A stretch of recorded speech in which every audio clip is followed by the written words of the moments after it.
So at approximately 6 o'clock p.m., I was on the 15th floor of this building on Tuesday, June 24th, 2025.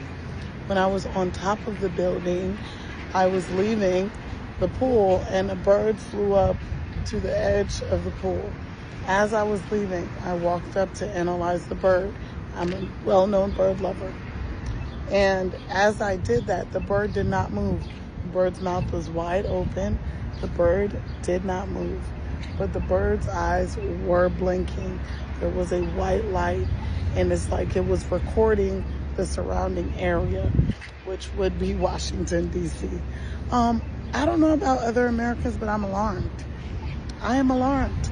To me, that is a huge security issue. It's a national security issue. I've contacted news stations. I've posted it on my social media. People are calling me crazy. They said that they have hit schizogram. They've hit schizo Instagram. They've said pictures or it didn't happen. Listen to me.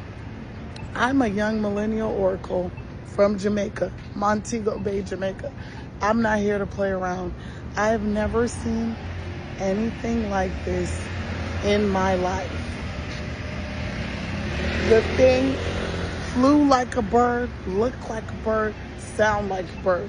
Only thing was the eyes were not, there were no eyes. It looked like a speaker, and the light was flashing as this fucking bird was overlooking Washington, D.C. And I don't know whose birds they are. Could very well be government birds. Who knows whose fucking robot birds these are. But these robot birds are out here and they're watching us. And I think that we should be a little bit more alarmed about who these random things are out here watching us. You understand? I don't think y'all understand how serious and how grave this thing really is. But me, I'm just the messenger.